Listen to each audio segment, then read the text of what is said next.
Hello, everybody. Hey, class. So, what I wanted to persuade you guys today was that we need to cancel social media. We need to be done with it as a whole. It just doesn't need to happen.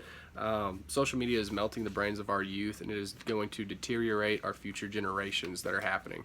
And I don't want to sit around and watch it happen, but that's all you can do because everybody's got it. Have you ever thought about letting your child, when you have one, wear a brainwashing helmet just to teach them stuff about the world, and whatever they say is going to go into that kid's brain? I mean, I hope not. I mean, I wouldn't. So that's kind of what social media is turning into, is letting kids have the access and responsibility to go online and see whatever they want. I became very aware of this problem since I had a friend that committed suicide. He had a lot of peer pressures and struggles from social media, people not accepting what he posted, the amount of likes he got. It'll really take a toll on people on different levels. Not everybody, but the effect that has on millions of people a day. People who have, like Kim Kardashian, millions of followers. She can post her opinion online, and people are going to agree with it, side with her, and just worship whatever she walks on. So, just kind of how we treat humans now is just so strange to me, no matter what status. But it is like that. But think about it. Social media is always changing every night. Every day before we wake up, there's a new trend, there's a new tweet. Somebody did something, somebody ate a hot dog, and like we got to know about it. So it's always updating and just becoming bigger, bigger, more powerful. And it's getting to a point where I think we need to cancel it. Of course, that'd be very difficult. But we're going to talk about the strong impact that this has, the benefits of social media, and also is there a solution to this? So we're going to start with the strong impact that it has. It has such a strong impact because of likes and comments and followers. Depending on likes, it just tells you, do people like what you're posting? Are you likable? Do people want to see what you're posting? That can mess with somebody's mental if they're going to be an influencer or expanding their business. Social media can play tricks like that. Then meeting your personal quota of how many followers you want, or who is popular nowadays, who you need to hang out with. That is also in that genre of why do people feel like they need to be something to attract people who don't even know their middle name. So that's kind of what it's turned into. And the last one that I've recently learned about was called FOMO, fear of missing out.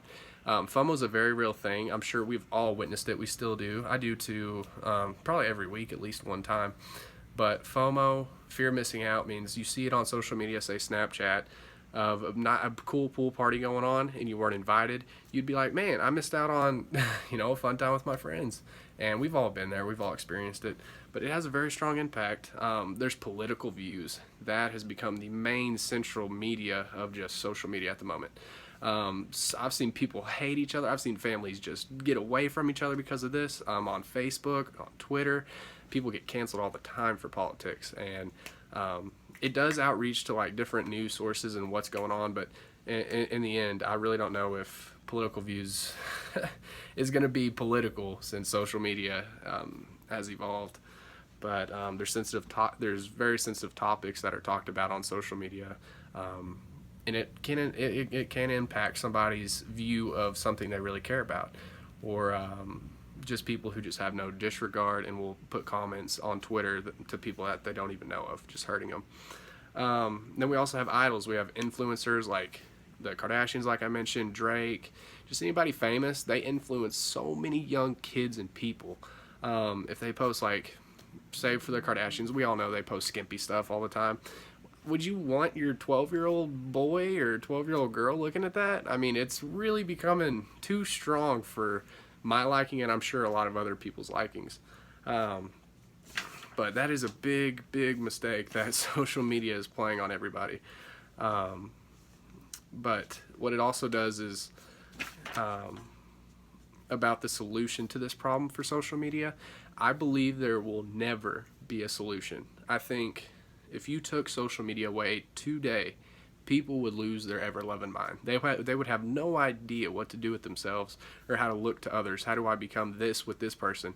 I mean, it is really just something that's always going to be in people's heads. Social media. I want to impress people, which is human nature, but still, come on now.